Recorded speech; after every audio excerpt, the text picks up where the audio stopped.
আসসালামু আলাইকুম। হ্যালো বন্ধুরা, আজকে তোমাদের অষ্টম অধ্যায় যে আলোর প্রতিফলন রয়েছে এর ভিতরে যে মূল বিষয়গুলো তা নিয়ে আমরা আলোচনা করব।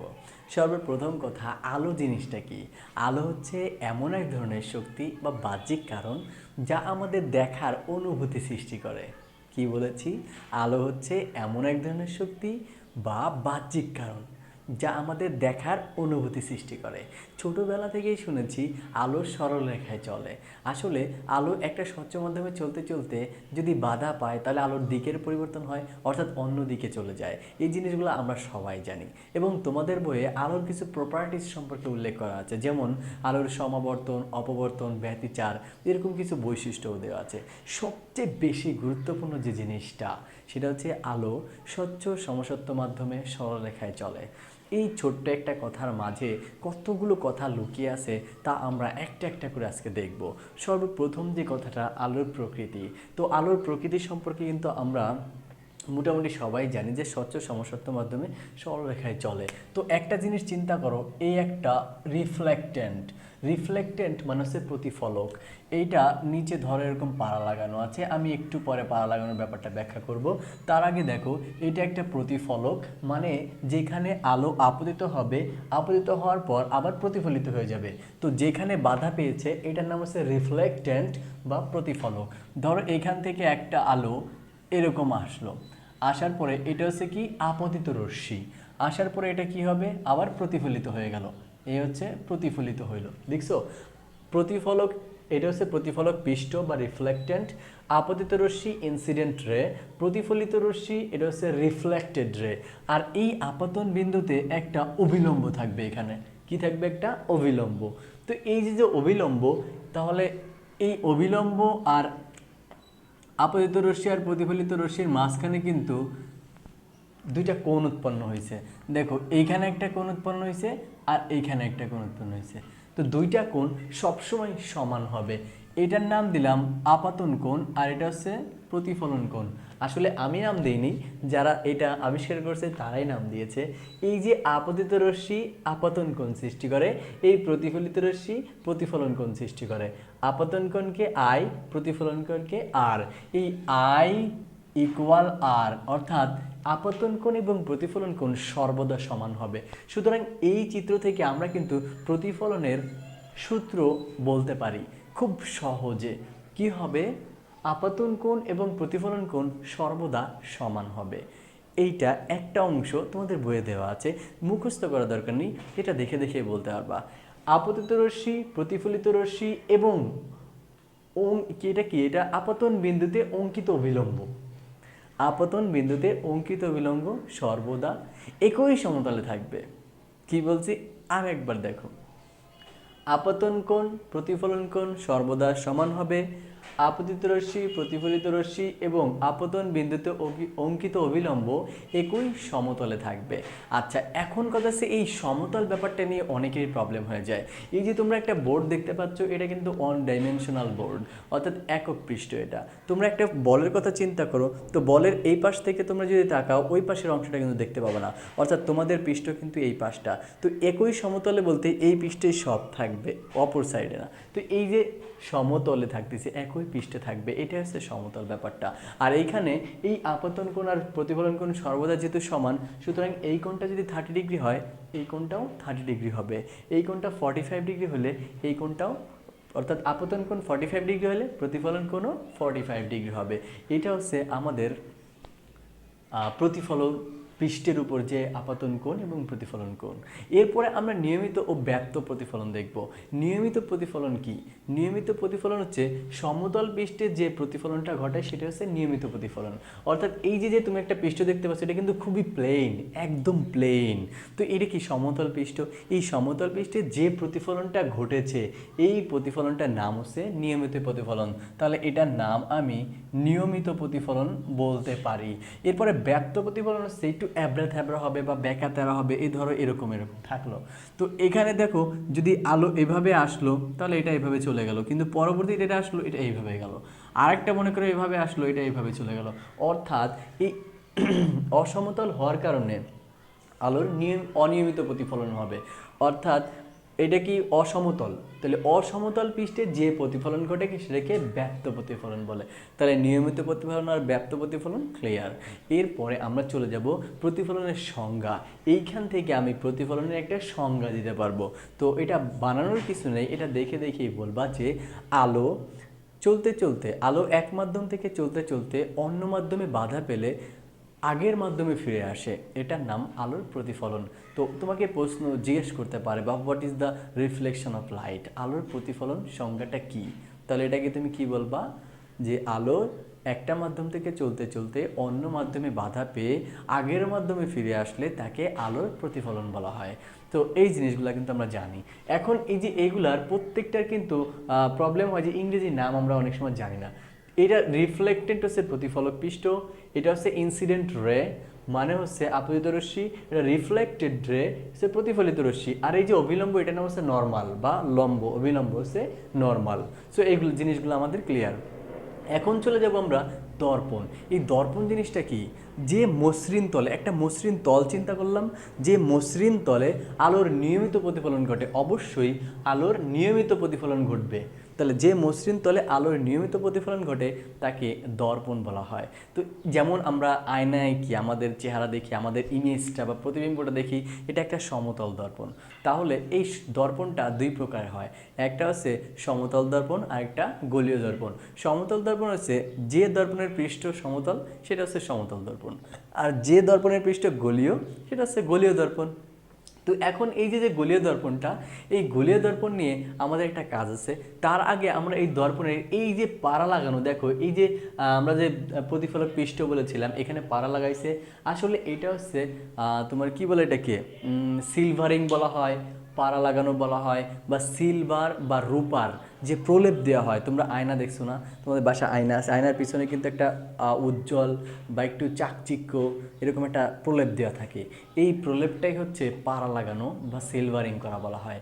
আর এর কারণেই কিন্তু যখন আলোর উপর প্রতিফলিত আলো আপতিত হয় তখন কিন্তু বের হয়ে যেতে পারে না, প্রতিসরণ হয় না, প্রতিফলন হয়। অর্থাৎ তুমি আমার হাতে ঘড়ি দেখছো, আমরা কিন্তু ছোটোবেলায় যে করছি আর কি, যে আলো আসলে পরে এরকম আরেকজনের চোখে মারতাম, বা আয়না যদি এরকম ধরি আলোটা আসলে আরেকজনের চোখে লাগে। তো এটার কারণ কি? পিছনে একটা প্রলেপ দেওয়া আছে বিধায় আলোটা প্রতিসরিত না হয়ে প্রতিফলিত হচ্ছে। তোমাদের বাসায় যে গ্লাসগুলো আছে জানালার, দেখবা যদি ওইটা থাই গ্লাস হয়ে না থাকে তাহলে বাইরে থেকে সূর্যের আলো পড়লে আলোটা সরাসরি ভিতরে চলে আসে রুমের ভিতরে। তো এটা কি হয়? প্রতিসরণ ঘটে। কিন্তু আরেকটা জিনিস চিন্তা করো, যদি তোমাদের থাই গ্লাস হয়, তাহলে থাই গ্লাস হলে তুমি যখন রুমের ভিতরে থাকো দিনের বেলায় কিন্তু বাইরের সকল দৃশ্য তুমি দেখতে পারো, কিন্তু রাতের বেলায় কি হয়? রাতের বেলায় তুমি ওই থাই গ্লাসের মধ্যে তুমি তোমার নিজের প্রতিবিম্বটা দেখতে পাচ্ছ ঠিক আয়নার মতো। এটার কারণ কি? কারণ রাতের বেলায় ওই অন্ধকারটা প্রতিফলক পৃষ্ঠ হিসেবে কাজ করে। এইখানে দেখো এই পাড়া লাগানোর কারণে কি আয়নার মধ্যে আমি আমাকে দেখতে পাই, তাহলে থাই গ্লাসে তো পিছনে পাড়া লাগানো নাই, তাহলে রাতের বেলায় আমি কেন আমার প্রতিবিম্বটা থাই গ্লাসের মধ্যে দেখতে পাই? কারণ রাতের বেলায় ওই অন্ধকারটা প্রতিফলক পৃষ্ঠ অর্থাৎ পাড়া লাগানো বা সিলভারিংয়ের মতো কাজ করে, তাই রাতের বেলায় আমরা নিজেদের প্রতিবিম্বটা থাই গ্লাসে দেখতে পাই। সো এই হচ্ছে আমাদের দর্পণের পাড়া লাগানোর ব্যাপারটা। এরপরে আমরা গলীয় দর্পণের ক্ষেত্রে দুইটা চিত্র আঁকবো। দেখো গলীয় দর্পণটা তোমরা কিন্তু অবশ্যই কম্পাস দিয়ে আঁকবা। ধরো এটা হচ্ছে কেন্দ্র একটা বিন্দু, এটাকে ধরে এইভাবে কম্পাস দিয়ে আঁকবা। তো যেহেতু আমার কাছে এখন বোর্ডের ওই বড় কম্পাসটা নেই, তো আমি এখানে দুইটা দর্পণ আঁকলাম, এখানে একটা দিলাম আর এখানে একটা দিলাম ধরো। তো এখন এই যে কেন্দ্র, এটা হচ্ছে কেন্দ্র, আর এই দর্পণের কেন্দ্র ধরো এটা, এই কেন্দ্রটা হচ্ছে পুরা দর্পণের কেন্দ্র। গোলীয় দর্পণ, দর্পণটার কেন্দ্র হচ্ছে এটা। ধরো একটা বৃত্ত, আমরা এভাবে বৃত্ত আঁকি, তো এই বৃত্তের মাঝখানে বিন্দুটা কি? কেন্দ্র, আর এই পুরোটা কি? ব্যাস। পুরোটা হচ্ছে ব্যাস। তো এটা হচ্ছে কেন্দ্র, এর এই পাশ দিয়ে পুরোটা হবে ব্যাস। তো ঠিক সেমভাবে এটাও আমি এখানে একটা কেন্দ্র আঁকলাম, এরপরে এখানে, তো আমি এটাকে যোগ করব। তো এখন না করি, আমি আরেকটু পরে যোগ করি, তোমাদের একটু বুঝাইনি আগে। তো এখন দেখো এই যে দর্পণটা, এটা ধরলাম এম এম প্রাইম একটা দর্পণ। সো এখন এটার এই উত্তল পৃষ্ঠ, এটা কিন্তু উত্তল পৃষ্ঠ আর এটা হচ্ছে অবতল পৃষ্ঠ। এই উত্তল পৃষ্ঠে আমি পাড়া লাগাইলাম। তো উত্তল পৃষ্ঠে পাড়া লাগানোর কারণে এইটার দেখো, এটার আলোটা কিন্তু এই পাশ থেকে আপতিত হবে, আবার প্রতিফলনটা এই পাশেই হবে, যার কারণে সব ঘটনা একই পাশে হচ্ছে। এটার নাম হচ্ছে অবতল দর্পণ। এটার নাম কি? অবতল দর্পণ বা কনকেভ মিরর। Concave mirror. তোমরা সবাই এটা মোটামুটি আগে থেকে বই দেখছো যে এটার উত্তল পৃষ্ঠে পাড়া লাগানো, তো সকল আলোক রশ্মি আপতিত হবে ভিতর পাশে, প্রতিফলিত হবে ভিতর পাশে, তাই এটা অবতল দর্পণ। আর এটাতে দেখো আমাদের উত্তল পৃষ্ঠে আমাদের কি করা হচ্ছে, এই যে উত্তল পৃষ্ঠ অবতল পৃষ্ঠে কিন্তু আমাদের পাড়া লাগানো হয়েছে, তাহলে আলোক রশ্মি কিন্তু সব এই পাশ থেকে আসবে, প্রতিফলিত এই পাশে হবে, তাহলে এটার নাম হচ্ছে উত্তল দর্পণ। এটার নাম উত্তল দর্পণ বা কনভেক্স মিরর। কনভেক্স মিরর তোমাদের বইতে এগুলো দেওয়া আছে, তারপর আমি আরেকটু ভালো করে দেখাচ্ছি। এরপরে দেখো, তো আমাদের দুটো দর্পণ আঁকা হয়ে গেল। এখন এটাও এম প্রাইম একটা দর্পণ। অবশ্যই তোমরা এটা কি করবা, কম্পাস দিয়ে আঁকবা। কম্পাস দিয়ে এখানে বসায় কম্পাস দিয়ে একটা দাগ নিবা, এতটুকু পরিমাণ দাগই কম্পাস দিয়ে নিবা, এখানে বসায় কম্পাস দিয়ে একটা দাগ নিবা। তো এখন দেখো এই যে দর্পণ এম প্রাইম একটা গোলীয় দর্পণের একটা অংশ, এই অংশের মাঝখানের বিন্দু হচ্ছে যে এটাকে আমি নাম দিলাম পি, অর্থাৎ পিটা হচ্ছে মেরু। পিটা কি, মেরু, পোল। এখন তাহলে এই মেরু কি, এখানে কিছু কিছু সংজ্ঞা তোমাদের মুখস্থ রাখতে হবে। যেমন মেরু কি, এম প্রাইম একটি গোলীয় দর্পণের একটা অংশ যার মাঝখানের বিন্দু হচ্ছে পি, এটা হচ্ছে মেরু। এরপরে হচ্ছে বক্রতার কেন্দ্র। গোলীয় দর্পণের কেন্দ্রটাকেই বক্রতার কেন্দ্র বলে। আমি কম্পাস দিয়ে যে দর্পণটা এঁকেছিলাম, এই দর্পণের এই যে কেন্দ্র, এই কেন্দ্রটাকেই বলা হয় বক্রতার কেন্দ্র, বা এটাকে সি দিয়ে আমি প্রকাশ করছি কেন, কারণ বক্রতার কেন্দ্র হচ্ছে centre of curvature. Centre of curvature মানে হচ্ছে বক্রতার কেন্দ্র। এরপর হচ্ছে বক্রতার ব্যাসার্ধ। দেখো আমি যদি এটাকে যোগ করে দেই, এই যে এই দাগটা, এই যে দুটো যোগ করে দিলাম, তাহলে এই বক্রতার কেন্দ্র আর মেরুকে যোগ করলে যে রশ্মিটা বা যে রেখাটা পাওয়া গেছে, এটা হচ্ছে বক্রতার ব্যাসার্ধ। এটার নাম কি, বক্রতার ব্যাসার্ধ। এই যে এখানে দেখো, এই যে বৃত্ত, আমি যদি এতটুকু মুছে দিই, তাহলে এই যে এইটুকু কি আমরা জানি ব্যাসার্ধ আর, আমরা তো এটা সবাই জানি যে রেডিয়াস, কোনো বৃত্তের ব্যাসার্ধকে আর দ্বারা প্রকাশ করা হয়। সো এটাও হচ্ছে ব্যাসার্ধ, যাকে আর দ্বারা প্রকাশ করা হয়। তো আমি বক্রতার ব্যাসার্ধ পেয়ে গেলাম। সংজ্ঞাটা হবে বক্রতার কেন্দ্র থেকে মেরু পর্যন্ত দূরত্বকে বক্রতার ব্যাসার্ধ বলে। এরপরে চলে আসে প্রধান অক্ষ। এখন দেখো এই প্রধান অক্ষটা, এই বক্রতার ব্যাসার্ধটাই হচ্ছে প্রধান অক্ষ, কিন্তু এর সংজ্ঞাটা কীভাবে বলবা, বক্রতার কেন্দ্র থেকে যে রশ্মিটি বা যে রেখাটা মেরুকে স্পর্শ করে, ভালো করে মনে রাখো, বক্রতার কেন্দ্র থেকে যে রেখাটা মেরুকে স্পর্শ করে তাকে প্রধান অক্ষ বলে। এখন দেখো গৌণ অক্ষ, ধরো আমি এখান থেকে এই দিকে একটা, এইখানে আর একটা রেখা আঁকলাম বা রশ্মি, ধরো এটা একটা আলোক রশ্মি বক্রতার কেন্দ্র থেকে দর্পণে আপতিত হয়েছে, তো এই রেখাটা কিন্তু মেরুকে স্পর্শ করে নাই। সুতরাং বক্রতার কেন্দ্র থেকে যে রেখা দর্পণে আপতিত হয় কিন্তু মেরুকে স্পর্শ করে না, তাকে গৌণ অক্ষ বলে। এটা এখানে দিছি, এটা নিচেও হইতে পারে, এটা এইখানেও হইতে পারে, এইখানেও হইতে পারে, এইখানেও হইতে পারে, কিন্তু মেরুতে স্পর্শ করবে না, তাহলে সেটা হচ্ছে গৌণ অক্ষ। তাহলে আমরা প্রধান অক্ষ আর গৌণ অক্ষ ক্লিয়ার। এরপরে চলে যাবো আমরা প্রধান ফোকাস। এখন প্রধান ফোকাসের জন্য আমি এই গৌণ অক্ষটা মুছে দিলাম। গৌণ অক্ষ মুছে এখন ধরো প্রধান অক্ষের সমান্তরাল, প্রধান অক্ষ কোনটা, এই যে এইটা, প্রধান অক্ষের সমান্তরাল একটা আলোক রশ্মি দর্পণের উপর আপতিত হবে। ধরো আমি আপতিত করলাম, এই ধরো প্রধান অক্ষের সমান্তরাল, প্রধান অক্ষের সমান্তরাল একটা আলোক রশ্মি দর্পণের উপর আপতিত হওয়ার পর এই রশ্মিটি এই প্রধান অক্ষের যে বিন্দু দিয়ে প্রতিফলিত হবে সেটাই প্রধান ফোকাস। আর এটাও মনে রাখবা যে এটা এই প্রধান বক্রতার কেন্দ্র এবং মেরুর মাঝখানের পয়েন্টটা হবে হচ্ছে প্রধান ফোকাস। এটা আমরা সবাই জানি আগে থেকেই, তো এই জন্য আমি বসাই দিলাম। এখন দেখো আমি এটাকে যোগ করলাম, এটাকে কি করলাম, এই, তো দেখো তাহলে কি করলাম, প্রধান অক্ষের সমান্তরাল একটা রশ্মি দর্পণে আপতিত হওয়ার পর যে বিন্দু দিয়ে প্রতিফলিত হবে সেটাকে প্রধান ফোকাস বলে। তাহলে প্রধান ফোকাসের সংজ্ঞা ক্লিয়ার। প্রধান অক্ষের সমান্তরাল করে একটা রশ্মি, আলোক রশ্মি দর্পণে আপতিত হওয়ার পর যে বিন্দু দিয়ে প্রতিফলিত হবে সেটাকে প্রধান ফোকাস বলা হয়। আর ফোকাস দূরত্ব, এই যে এখান থেকে এইটুক যে দূরত্ব, এটা হচ্ছে ফোকাস দূরত্ব, অর্থাৎ প্রধান ফোকাস থেকে মেরু পর্যন্ত দূরত্বকে ফোকাস দূরত্ব বলে। ক্লিয়ার? প্রধান ফোকাস থেকে মেরু পর্যন্ত দূরত্বকে ফোকাস দূরত্ব বলে। আমরা সবাই এতটুকু পর্যন্ত ক্লিয়ার। এবং এখান থেকে আমাদের একটা প্রমাণ করতে হবে। কি প্রমাণ করতে হবে? দেখো এই যে এফ, আমাদের তোমাদের বইয়ে একটা সূত্র আছে, F equal R by two, এরকম একটা সূত্র আছে, অঙ্ক করার সময় লাগবে আমাদের। So F equal R by two, F মানে কি, এই ফোকাস দূরত্ব। তাহলে ফোকাস দূরত্বটা হচ্ছে বক্রতার কেন্দ্রের, অর্থাৎ এই যে বক্রতার ব্যাসার্ধ, এই পুরোটা কি বক্রতার ব্যাসার্ধ। তাহলে ফোকাস দূরত্ব হচ্ছে বক্রতার ব্যাসার্ধের অর্ধেক, অর্থাৎ আর বাই টু মানে আর এর অর্ধেক। ক্লিয়ার? তাহলে তোমাদের প্রমাণ আসবে বা এরকম একটা প্রমাণ আসতে পারে যে দেখাও যে ফোকাস দূরত্ব বক্রতার ব্যাসার্ধের অর্ধেক। আবার এরকমও আসতে পারে দেখাও যে বক্রতার ব্যাসার্ধ ফোকাস দূরত্বের দ্বিগুণ, অর্থাৎ এইভাবে যদি আর গুণ করে দাও তাহলে আর ইকুয়াল টু এফ, অর্থাৎ বক্রতার ব্যাসার্ধ প্রধান ফোকাস দূরত্বের দ্বিগুণ। তাহলে দুইভাবে আসতে পারে। সো এটা আমরা প্রমাণ করব, কিছুক্ষণ পরে আমরা এটা প্রমাণ করে দেখব। তার আগে চলো এই যে এইখানে কিছু জিনিস আমরা দেখে আসি। তো এইটা তো আমরা আঁকলাম, যে যে ঘটনাটা এইখানে ঘটছে এই ঘটনাটা যদি এইখানে দেয়া যায় তাহলে দেখো তো, এই মনে করো দিলাম, আমরা যোগ করলাম।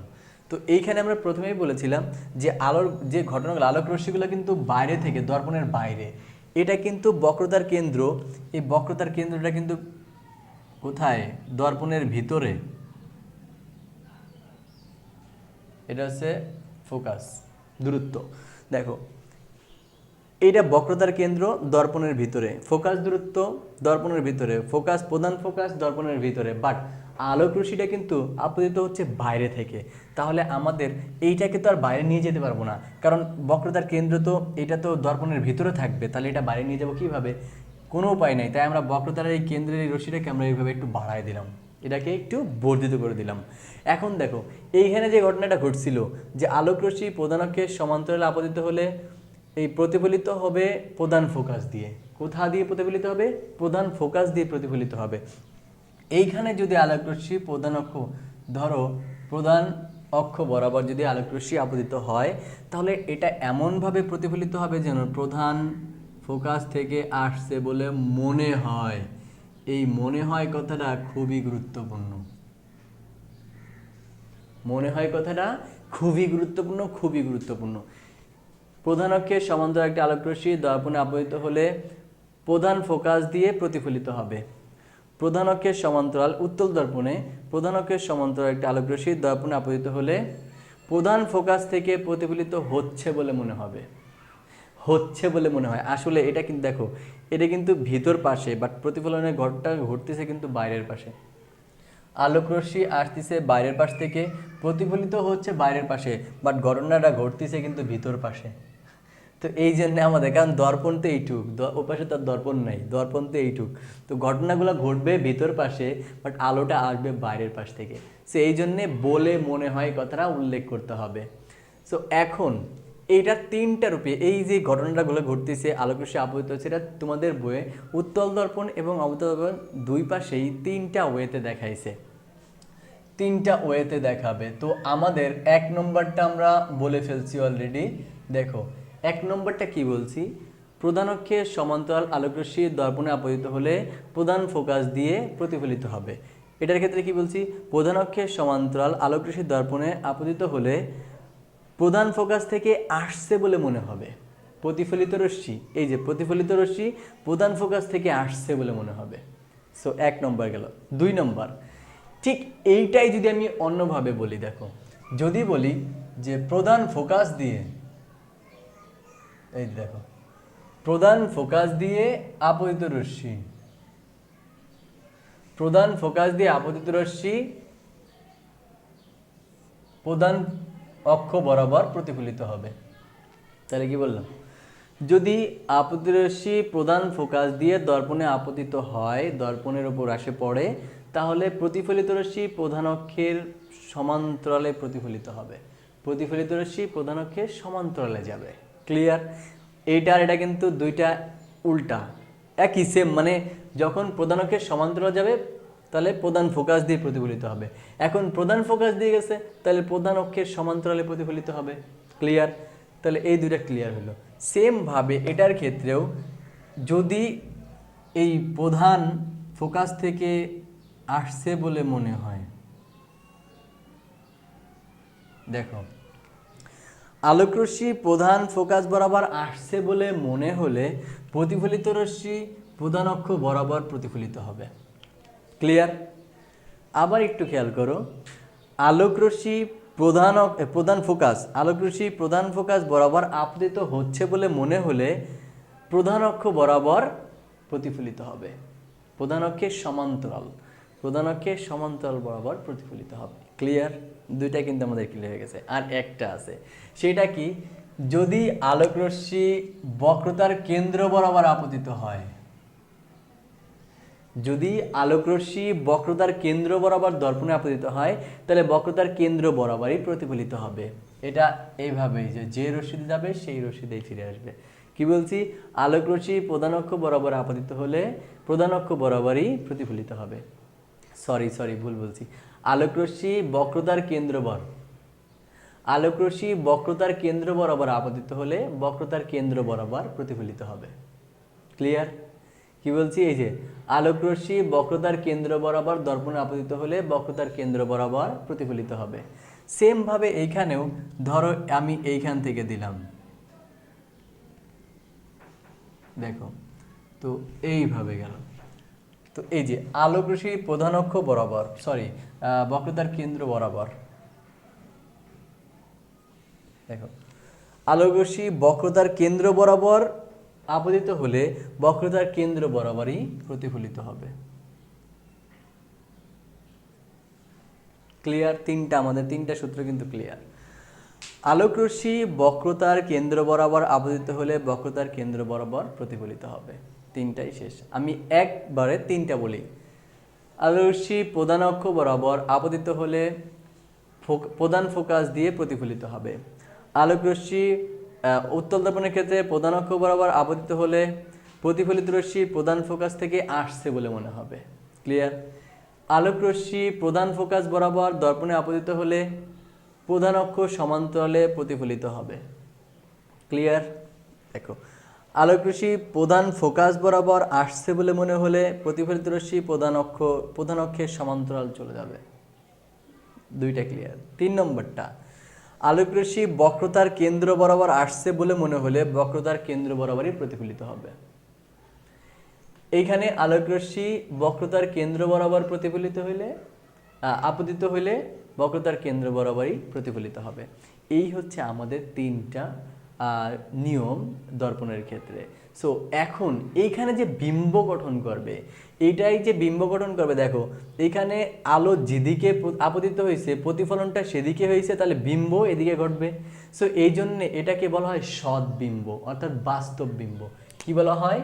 সৎ বা বাস্তব বা রিয়েল বলা হয়। বাস্তব বলা হয়, সৎ বলা হয়, রিয়েল বলা হয়। আর এইখানে দেখো, এইখানে ঘটনা ঘটছে ভিতর পাশে, বাট আলোকরশ্মিটা কিন্তু বাইরের পাশ থেকে আসতেছে, প্রতিবিম্বটাও কিন্তু বাইরের পাশে হচ্ছে বলে মনে হবে এরকম, তাই না?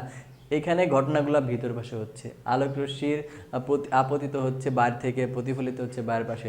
সো এখানে বিম্ব কি হবে বলে মনে হচ্ছে কথাটা উল্লেখ থাকবে। সুতরাং এটা হবে ভার্চুয়াল বা অসৎ।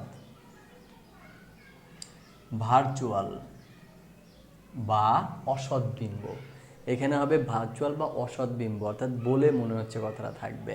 তো এইখানে যে প্রতিবিম্ব গঠন করা হবে, এই যে প্রতিবিম্ব, এই প্রতিবিম্বর সংখ্যাটা কি হবে এইখানে আমি দেখেই বলতে পারবো। দেখো, আলোকরশ্মি প্রতিফলনের পর, এই যে আলোকরশ্মি প্রতিফলনের পর, দেখো আলোকরশ্মি প্রতিফলনের পর দ্বিতীয় কোনো বিন্দুতে, যেমন এটা কিন্তু এখানে মিলিত হয়েছে, দেখো আলোকরশ্মি প্রতিফলনের পর দ্বিতীয় কোনো বিন্দুতে মিলিত হলে বা দ্বিতীয় কোনো বিন্দুতে মিলিত হচ্ছে বলে মনে হলে, এখানে কিন্তু মিলিত হচ্ছে বলে মনে হলে, আসলে প্রকৃতপক্ষে কিন্তু মিলবে না, এটা কিন্তু প্রকৃতপক্ষে মিলবে, কারণ যে পাশে আলোকরশ্মি আপতিত হচ্ছে সেই পাশেই প্রতিফলন করছে, সেইখানেই কিন্তু বিম্ব গঠিত হচ্ছে। তো এইখানে প্রকৃতপক্ষে মিলবে, আর এখানে প্রকৃতপক্ষে মিলবে না, মিলবে বলে মনে হচ্ছে। ঠিক আছে, এই বলে মনে হচ্ছে কথাটা লাগবে আমাদের। তো আলোকরশ্মি কি বলছে, প্রতিফলনের পর দ্বিতীয় কোনো বিন্দুতে মিলিত হলে বা দ্বিতীয় কোনো বিন্দুতে মিলিত হচ্ছে বলে মনে হলে এই দ্বিতীয় বিন্দুটাকে প্রথম বিন্দুর প্রতিবিম্ব বলে। দ্বিতীয় বিন্দুটাকে প্রথম বিন্দুর প্রতিবিম্ব, কারণ প্রথমটাই এখানে কিন্তু প্রতিবিম্বের উপর দেখা যাচ্ছে। আমাকে আয়নার মধ্যে আমাকেই কিন্তু প্রতিবিম্বের উপরে দেখা যায়, মানে ওই দ্বিতীয়টাকে আমার প্রতিবিম্ব। ক্লিয়ার? সো এটা হচ্ছে প্রতিবিম্ব। তারপরে প্রতিবিম্ব 6টা উপায়ে আমরা প্রতিবিম্ব গঠন করতে পারি। তো এখন কথা হচ্ছে যে এই প্রতিবিম্ব দেখানোর জন্য আমরা একটা আলাদা ক্লাস রাখবো, 20-25 মিনিটের একটা ক্লাস থাকবে যেখানে তোমার এই প্রতিবিম্ব সম্পর্কে ভালোভাবে চিত্র অঙ্কন করা হবে। আমাদের প্রত্যেকেরই প্রায় এই চিত্র অঙ্কন করতে অনেক প্রবলেম হয়, যে কোথায় বিম্ব গঠন হবে, এই জিনিসটা নিয়ে আমাদের একটু প্রবলেম থাকে। সো এটা আমরা আলোচনা করব একটা আলাদা ক্লাসে। তো আপাতত আজকে আমরা এইটা দেখালাম, এখন এইটা আমরা প্রমাণ করব এখান থেকে যে F=r/2 কীভাবে হলো। তো এই প্রমাণটা আমরা কিভাবে করব, চলো আমরা এক নজরে এই প্রমাণটা একটু দেখে নিই। তখন আমাদের এখানে আরেকটা চিত্র আঁকতে হবে। সো একটু মনোযোগ সহকারে দেখলেই তোমরা পারবা। তা আমি এই চিত্রটা, এই যে এখানে যে চিত্রটা আছে, এই চিত্রটা এখানে আরেকটু রূপ দিই। ধরো এখানে আমি আরেকটা দর্পণ আঁকলাম। তো এই দর্পণের আমরা এই যে সেই কেন্দ্র, বক্রতার কেন্দ্র দিয়ে দর্পণটা আঁকলাম। তোমরা এটা কম্পাস দিয়ে খুব সুন্দর করে এঁকে নিবা। তারপরে এটা বক্রতার কেন্দ্র থেকে লম্বাভাবে স্কেল দিয়ে সুন্দর করে মাপ দিয়ে আঁকবা। মেপে না আঁকলে কিন্তু মিলবে না এটা। সো এখন আমরা যেটা এখানে এঁকেছিলাম কি, যে প্রধান অক্ষের সমান্তরাল একটা রশ্মি যদি দর্পণে আপতিত হয়, তো দর্পণটা ধরো এম প্রাইম হচ্ছে দর্পণটা, এখানে আছে পি হচ্ছে মেরু। তো আমরা সেই দর্পণটা, এবং এটা একটা অবতল দর্পণ, আমরা যে প্রতিফলক পৃষ্ঠ দেখো ওইখানে যে প্রতিফলক পৃষ্ঠ ছিল, ধরো এই যে প্রতিফলক পৃষ্ঠটা ছিল, এই যে প্রতিফলক পৃষ্ঠটা কিন্তু এই যে সেই দর্পণের প্রতিফলক পৃষ্ঠ, এবং প্রধান অক্ষের সমান্তরাল বরাবর একটা আলোকরশ্মি দর্পণে আপতিত হলে তাহলে এটা কি প্রধান ফোকাস দিয়ে প্রতিফলিত হবে। তো ধরো এখানে সে প্রধান ফোকাসটা, এই যে প্রধান ফোকাস, তো আমি প্রধান ফোকাস দিয়ে এটা প্রতিফলিত করলাম। তো দর্পণের উপর, তাহলে এখন আমি এটাকে নাম দিলাম ধরো এম, এটা এম, আর এটা হচ্ছে সিপি, আর এটা কি এফ, আর এই পুরাটার নাম এটা হচ্ছে কি আর, বক্রতার ব্যাসার্ধ কত আর। তো আমরা এটা পরে লিখে নিব যে সময় প্রমাণ করি, এখন এখানে থাক। এখন দেখো এইখানে একটা জিনিস, আমি প্রধান অক্ষের সমান্তরাল করে এম একটা রশ্মি আপতিত হয়েছে দর্পণের উপর, তারপরে প্রধান ফোকাস দিয়ে প্রতিফলিত হইল। এখন আমি যদি এটাকে এই সি আর এমটাকে যোগ করে দেই, ধরো এখানে সি আর এম যোগ করে দিলাম, একটু বাঁকা হয়ে গেছে যদিও, হ্যাঁ ধরো সি এম আমি যোগ করলাম। এখন একটা জিনিস চিন্তা করো, এই যে যোগ করলাম, ভালো করে একটা জিনিস খেয়াল করো, এখানে এই আপতিত রশ্মি কিন্তু এটা, আর এই যে প্রতিফলিত রশ্মি কিন্তু এটা, অর্থাৎ এটা আপতিত রশ্মি এম, আর প্রতিফলিত রশ্মি এই যে প্রতিফলিত রশ্মি এটা কিন্তু এমএফ, এই যে এমএফ কিন্তু প্রতিফলিত রশ্মি। তাহলে আমরা কি বলেছিলাম যে এই মাঝখানে অবিলম্বটা, তাহলে এই যে সিএফ, এই সিএমটা কি অবিলম্ব, ক্লিয়ার, কিন্তু সিএমটা হচ্ছে অবিলম্ব। তাহলে আমি এখানে বলতে পারি যে এই কোণটা আর এই কোণটা কি সমান, কিসের সূত্র অনুসারে, প্রতিফলনের সূত্র অনুসারে। তাহলে এই যে এই কোণটা আর এই কোণটা কিন্তু সমান প্রতিফলনের সূত্র অনুসারে। কেন? কারণ এই যে এটা হচ্ছে আপাতন কোণ আর এটা হচ্ছে প্রতিফলন কোণ, তাহলে আপাতন কোণ আর প্রতিফলন কি সমান, তো এই দুইটা কোণ সমান। তাহলে আমি এখান থেকে কি লিখতে পারি, যে লিখতে পারি এ এম সি, দেখছো এ এম সি কোণ আর এম সি এম এফ কোণ, এই যে এই কোণটা সি এম এফ কোণ ইকুয়াল সি এম এফ কোণ, এই দুইটা কোণ ব্র্যাকেটে আমরা কি দিব, প্রতিফলনের সূত্র অনুসারে এটা আমরা লিখে দিব যে এ এম সি কোণ আর সি এম এফ কোণ সমান। এখন একটা জিনিস চিন্তা করো, এই যে এম রশ্মিটা আর সিপি রশ্মিটা কিন্তু সমান্তরাল। একটা জিনিস খেয়াল করো যে এই দুটা রশ্মি যদি সমান্তরাল হয় তাহলে এইটা কি ছেদক। তাহলে দেখো এ এম আর সিপি হচ্ছে সমান্তরাল, আর এই সিএমটা কি এদের ছেদক। এটা হচ্ছে আমি ধরলাম সিএম, এটা এ এম, সরি সিএম না, এটা কি এম সি, এটা হচ্ছে সি, এটা হচ্ছে এম, ধরে নিলাম। তো এই জায়গাটা, তো আর এটা হচ্ছে কি সি পি। এখন দেখো এই রেখাটাকে, এই যে দুটা রেখা ছেদ করছে রেখাটা, তাহলে এই রেখাটা, এই কোণটা আর এই কোণটা, দেখো এই কোণটা আর এই কোণটা কিন্তু একান্তর কোণ। কারণ দুইটা সমান্তরাল রেখাকে যদি একটা রেখাকে ছেদ করা হয়, একটা রেখা দিয়ে ছেদ করে, তাহলে এই কোণটা আর এই কোণটা একান্তর কোণ আমরা সবাই জানি। এরপরে এই কোণটা আর এই কোণটা কিন্তু সমান, কেন? কারণ এই দুটা অনুরূপ কোণ, এটাও আমরা জানি। এই কোণটা সমান কারণ একান্তর কোণ, এই কোণটা আর এই কোণটা সমান কারণ হচ্ছে অনুরূপ কোণ।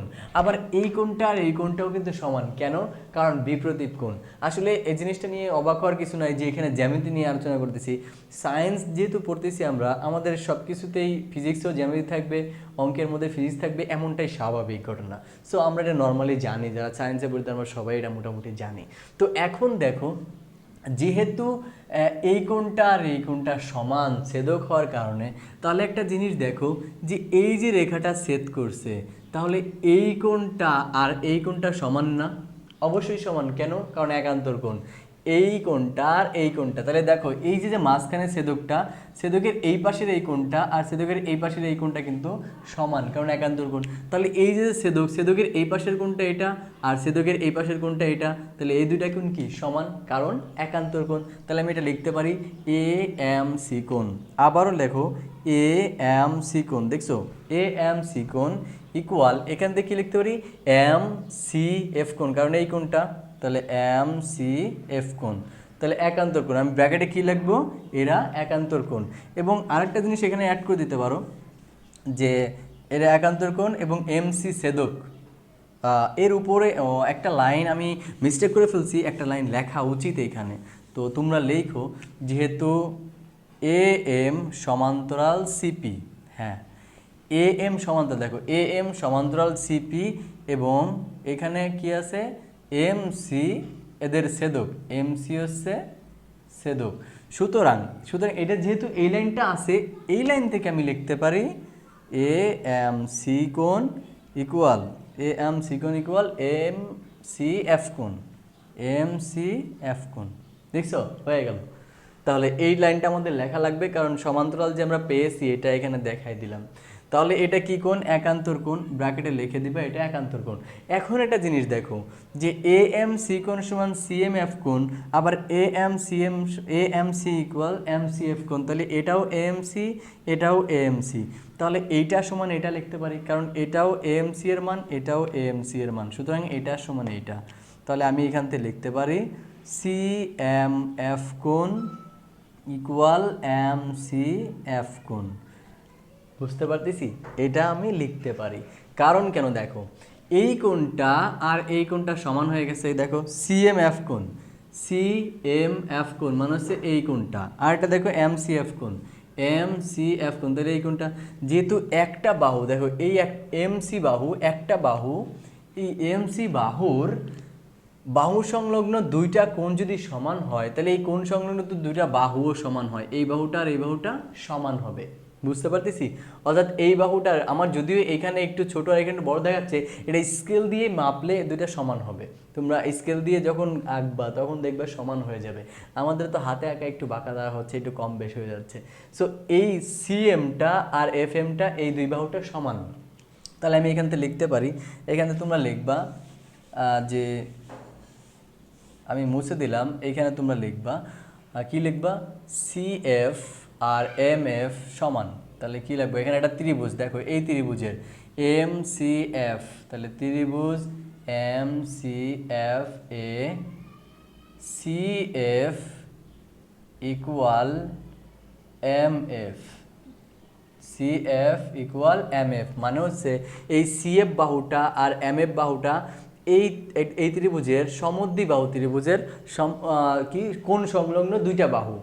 তাহলে এই বাহুটা আর এই বাহুটা সমান, যেহেতু সমদ্বিবাহু ত্রিভুজ হয়ে গেছে, কারণ দুইটা বাহু যদি সমান হয় তাহলে এই ত্রিভুজটা সমদ্বিবাহু ত্রিভুজ হয়ে যায়। তাহলে কি বুঝলাম, C F equal M F. Clear? তো এই পর্যন্ত ক্লিয়ার হয়ে গেল। এখন দেখো এই যে মেরু, এই মেরুটা কিন্তু আমরা দেখতে পাচ্ছি যে এই দর্পণের থেকে এম থেকে এনে অনেক দূর, আসলে কিন্তু দূরে না, এটা খুব কাছে, একদম কাছে কাছে অবস্থিত।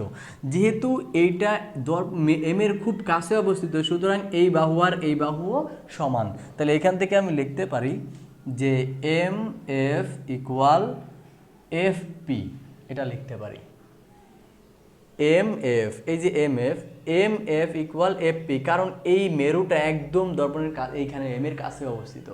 তাহলে দেখো এখন এম এফ যদি এফ পি হয়, তাহলে M F equal to C এফও, তাহলে C F equal F P, তাই আমি এখান থেকে লিখতে পারি সি এফ ইকুয়ালও এফ পি। এফপি। তাহলে একটা জিনিস দেখো, তাহলে এফটা কিন্তু সিপি এর মাঝখানের বিন্দু, এফটা সিপি এর মাঝে।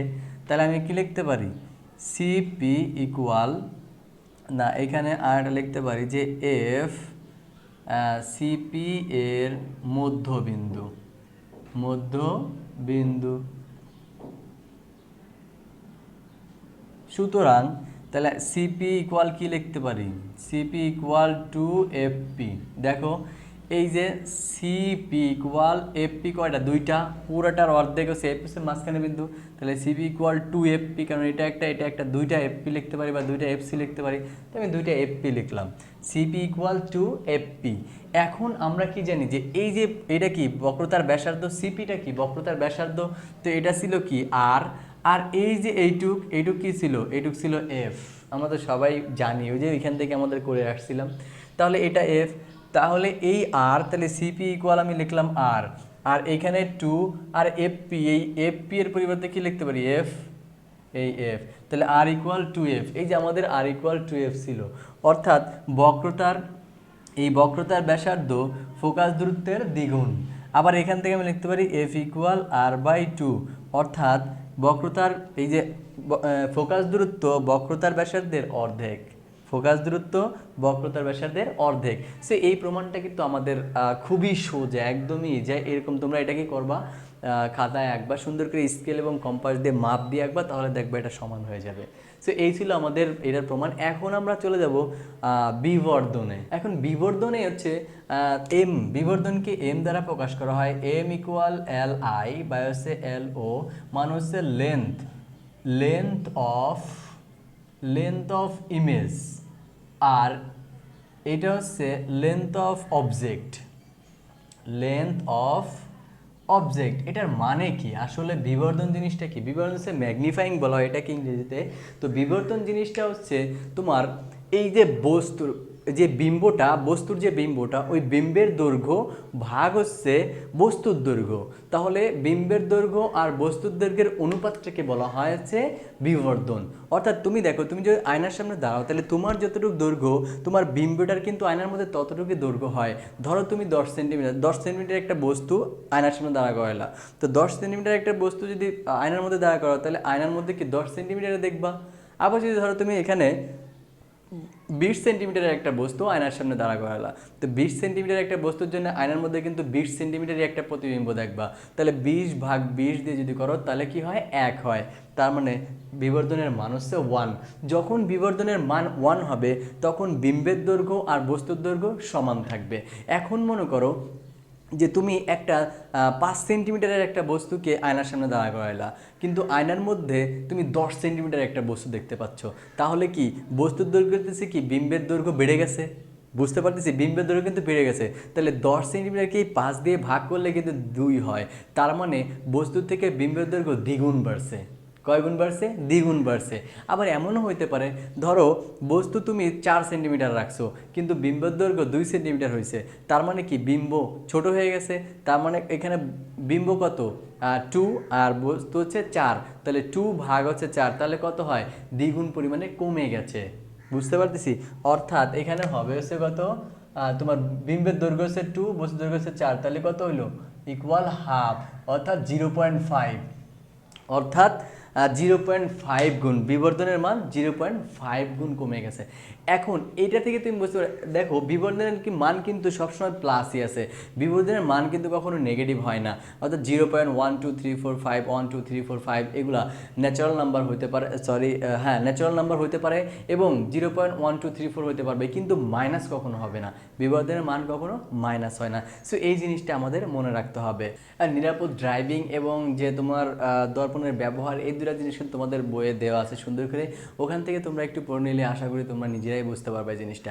সো এই ছিল আমাদের এই পর্বের এই কথাগুলো, এবং আমরা আগামী পর্বে যে রুল অফ 6 বলা হয়, যা মেথড অফ 6 বলা হয়, যেটাই বলো না কেন, 6টা সূত্রের মাধ্যমে বিম্বের যে আকৃতি আমরা চিত্র অঙ্কন করে দেখাবো, ওটা আগামী ক্লাসে দেখবো। এবং আর একটা জিনিস আমরা দেখবো আগামী ক্লাসে, সেটা হচ্ছে আমরা সবাই জানি যে 1/v ইকুয়াল 1/f, এখানে 1/f equal 1/u plus 1/v। তো 1/f = 1/u + 1/v, এটা আমরা অঙ্ক করার সময় আমাদের লাগে। সো এই জিনিসটাও আমরা আগামী ক্লাসে দেখব। তো ততক্ষণ পর্যন্ত সবাই ভালো থাকো, সুস্থ থাকো। আসসালামু আলাইকুম।